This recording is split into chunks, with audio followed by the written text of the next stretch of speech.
Jadi saya ketika mengenal setia hati, itu bahasa yang tepat digunakan pada waktu itu. Karena bahasa kita sudah menjadi bahasa Batavia atau bahasa Indonesia.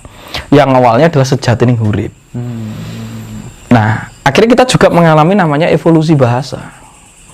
Berarti ketika bahasa itu semakin maju, semakin bergerak atau berubah, ya kita harus mengikuti bahasa itu. Karena otak kita tuh cenderung mengikuti bahasa itu. Maka kita mengembangkan tembang, tembung, mantra, kata-kata itu kan bisa menyugesti. Karena pikiran mengenali bahasa.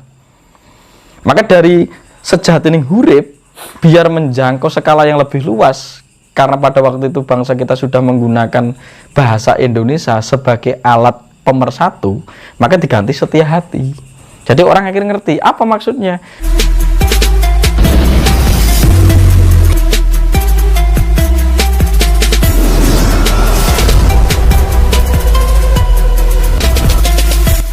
Disebut orang Jawa mengenal ada dua ini. Ini realitas ya, jadi bisa Anda buktikan dan dibahasakan secara sains.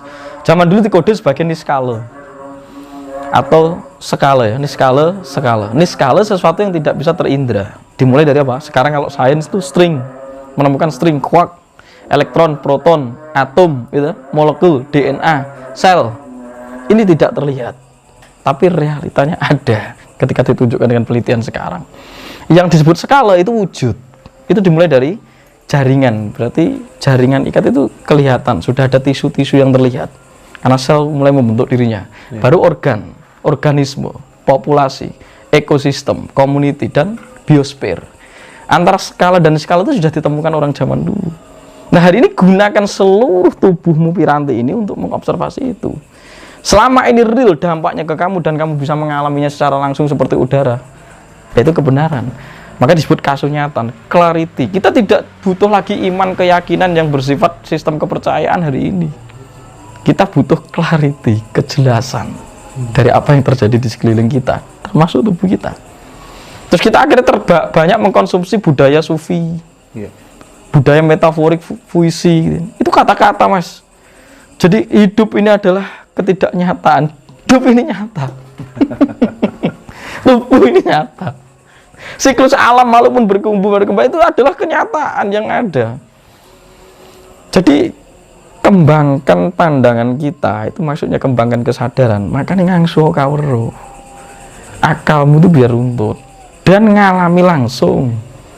Buktikan dari sekecil apapun di dalam tubuh Anda dan yang ada di sekeliling Anda, itu akan menjadi momen. Makanya barang siapa mengamati itu dia akan bertumbuh karena kecerdasannya muncul, Mas.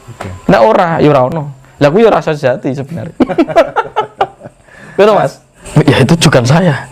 Termasuk jenengan yang harus bisa mendefinisikan itu. Saya cuma mengajak dan menginspirasi dari apa yang saya alami, yang tadi tak jelaskan. Karena saya melihat lingkungan diri saya.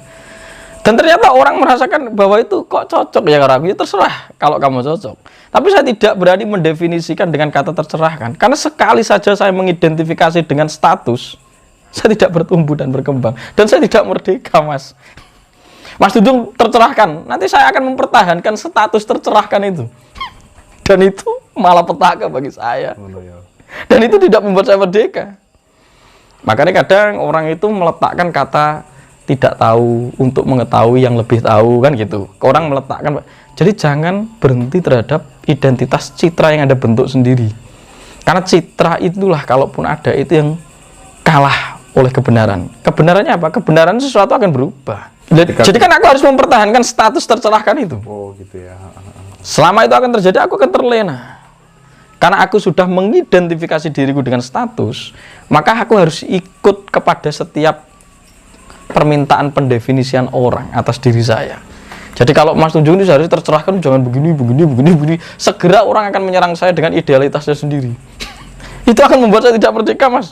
Saya disuruh menangani seluruh persepsi salah mereka terhadap saya. Ngapain? Mending saya tidak ngomong soal tercerahkan. Ya balik-baliknya kalau memang kamu cocok, nyambung sefrekuensi, lakukan. Kalau apa yang saya katakan salah, tolong jangan dilakukan. Beri saya saran tanpa Anda membenci, boleh mengkritik tanpa Anda membenci. Karena emosi Anda akan kembali kepada Anda sendiri, bukan kepada saya. Saya terus mengerjakan apa yang saya alami. Tapi orang yang melakukan judge, melakukan kritik, ya akan hancur oleh judge yang dia keluarkan sendiri. pikiran itu akan memprogram sesuatu menjadi nyata. Bayangkan jenengan teko kene kan mergo pikiran, Mas. Tubuhmu itu dikendalikan oleh pikiran. Orang bisa loncat bunuh diri itu karena dikongkon karo pikirannya dewi. Ketika sesuatu terjadi di dalam kondisi hari ini, itu karena apa yang diperintah oleh pikiran kita. Anda itu kan memilih menderita terus, rata-rata secara kolektif. Karena Anda tidak mau menyirna program-program pikiran. Dan hari ini kita itu gampang mempercaya atau mengkonsumsi sesuatu malah yang bersifat negatif. Itu anehnya. Berarti ada sindrom tadi. Dan bangsa ini tuh harus sembuh.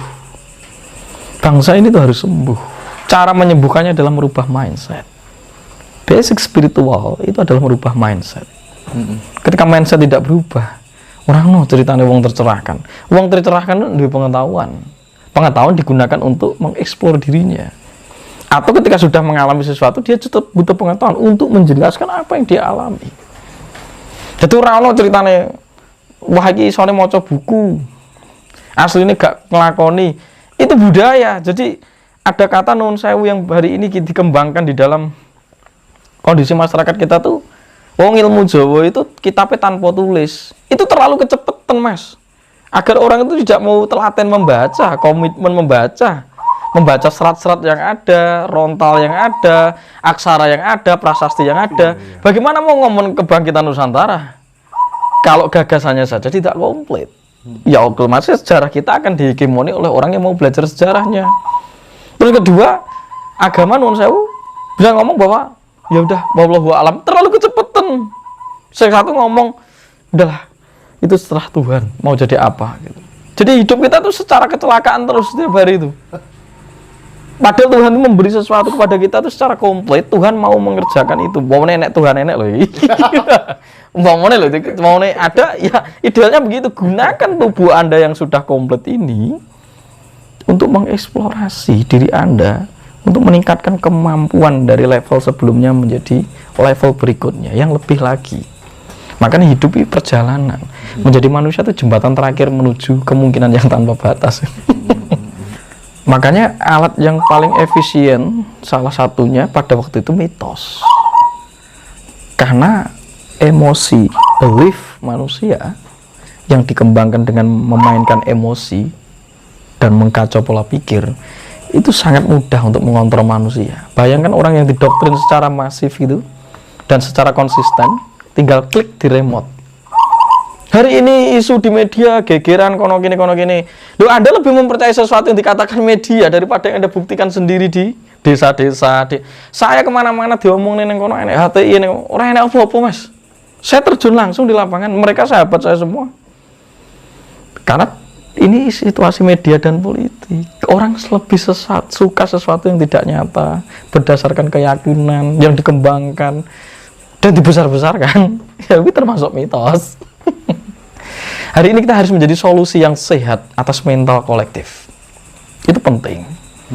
Nek danyang kuwi konsep energi, maka energi bergetaran bawah itu memedi, tengah itu dedanyang atau dayang, yang tinggi itu adalah ilahi atau sang hyang. Yang sudah saya tak bilangkan, ketika orang itu aku nek neng rono nang rene, iku aku tetap ujub neng danyang setempat. Ben kemana-mana aku tuh ada, aku dilindungi danyang. Itu cara untuk selaras dengan alam. Jadi ngerti, di dalam siklus kuantum jagat raya, kita tuh memiliki kode yang dikenal oleh alam. Saat perilaku, emosi, dan pikiran Anda itu stabil, selaras dengan alam, dinamakan Anda dijaga oleh energi itu. Karena Anda dikenal alam. Tanah mengenal Anda melalui kaki, tubuh ini mengenali semuanya. 4 elemen sederhana apa itu, Mas? Air, api, udara, itu seluruh partikel akan selaras dengan Anda. Makanya konsep zaman dulu tuh apik karo danyang itu ben apik kalau alam. Alam itu akan memiliki kode tertentu kepada emosi dan pikiran Anda. Akhirnya dimanapun berada ya luput rahayu ing sambikala karena Anda selaras dengan alam. Ini konsep danyang, itu konsep teknologi di waktu itu. Dengan orang itu gelem ritual ke danyang, ngopeni ini, alam itu kan selaras. Ketika alam selaras, hubungan ini harmonis. Dan manusia yang masih melakukan itu akan selamat. Karena dia diselamatkan oleh paspor dan visanya sendiri. Paspor dan visa kita itu ya pikiran dan perasaan. Oh, kamu ngomong dimensi ngerogo sok ora ono. Sok mau muncul gak ono. Karena paspor atau visa untuk menuju dimensi lain ya pikiranmu sendiri. Kowe mbatasi pikiranmu ora. Nek ora ya kamu mengalami sesuatu yang lebih tanpa batas dong. Jadi perubahan itu syarat mutlak hukum alam. Itu bisa Anda amati. Amatono wae Mas. Sesuatu itu berubah. Lah saiki loh, alam itu menyediakan perubahan yang berarti dia menghendaki kita untuk selalu mengupgrade, bertransformasi atau memperbarui diri kita. Tapi kenapa kita masih berada di dalam mental belief system yang sama? Itu akhirnya gue menderita. Jagat terus mengalami polaritas, gue carry. Kamu ketinggalan dong. Jagat terus mengembangkan vibrasinya jari ini saiki. Wes 5D, ngono kan saiki. New Age tuh bilang 5D, kitanya masih 2D. Itu nyindir. Zaman wis padange koyo ngene kok sik pikirane koyo ngono wae mitali. Ya ketinggalan zaman. Anda menjadi tertinggal. Ketika tertinggal ya Anda gendong penderitaan Anda sendiri dong. Bah, manusia itu disebut takut perubahan. Begini Mas, ini temuan saya pribadi ya. Ketika literaturnya kurang, siapapun boleh melengkapi. Jadi saya ketika mengenal setia hati, itu bahasa yang tepat digunakan pada waktu itu. Karena bahasa kita sudah menjadi bahasa Batavia atau bahasa Indonesia. Yang awalnya adalah sejatining hurip. Nah, akhirnya kita juga mengalami namanya evolusi bahasa. Berarti ketika bahasa itu semakin maju, semakin bergerak atau berubah, ya kita harus mengikuti bahasa itu. Karena otak kita tuh cenderung mengikuti bahasa itu. Maka kita mengembangkan tembang, tembung, mantra, kata-kata itu kan bisa menyugesti. Karena pikiran mengenali bahasa. Maka dari sejatining hurip, biar menjangkau skala yang lebih luas, karena pada waktu itu bangsa kita sudah menggunakan bahasa Indonesia sebagai alat pemersatu, maka diganti setia hati. Jadi orang akhirnya ngerti apa maksudnya. Berarti terkoneksi kepada inti yang ada di dalam diri yang disebut causa prima. Atau dalam bahasa paling sederhana, yakin karo awake dhewe, kan begitu. Yakin karo awake dhewe itu terjadi ya karena Anda mengeksplor tubuh Anda. Akhirnya di dalam kestabilan jernih. Karena tubuh itu selalu memberi sesuatu instinktif, naluri. Itu untuk Anda bergerak. Cerdas, karena kalau kita tidak mengamati ini ketipu, kerusak oleh pikiran yang kocak, mental yang kocak itu. Maka dididik pendidikan mental, kerohanian itu untuk menyetabilkan seluruh tubuh. Ketika tubuh sini, ya tadi yang disebut rasa jatuh itu muncul. Karena suatu yang bersifat jelas itu muncul dalam keseimbangan dan ketenangan, maksudnya kan. Berarti ketika itu terjadi, terus kenapa ada angka songo? Dalam tradisi Jawa kuno, songo itu dipengaruhi oleh konsep Dewa Tanawata Sanga di era Jawa kuno. Jadi ada 9 dewa yang memangku jagat raya, 10-nya kita berada di tengah. Disebut Astadik Palaka atau arah 9. Juga mungkin dikembangkan dengan adanya Daksasara itu. Nah, Anda harus tahu, kata songo itu 9 lubang yang menjaga kehidupan manusia. Maka budaya berkembang lagi di era Jawa Baru. Maka kata 9 itu tidak pernah lepas dari ajaran leluhur Nusantara. Makanya darane Mesu Budi Babana Wasongo. Karena angka 9 inilah yang juga menggelar kehidupan. Lubang 9 ini juga yang memungkinkan bisa menghancurkan dan mengganggu kehidupan. Dan angka 9 dijadikan simbol kebebasan. Akhirnya disebut songo itu juga berarti songgo. Dan ketika Anda tahu angka 9 itu dipengke piro wae, jumlah nanti kamu jumlah temunya juga 9. Maka disebut angka yang tidak mati, sebagaimana angka 9 dikodifikasi sebagai paing. Nah, sampai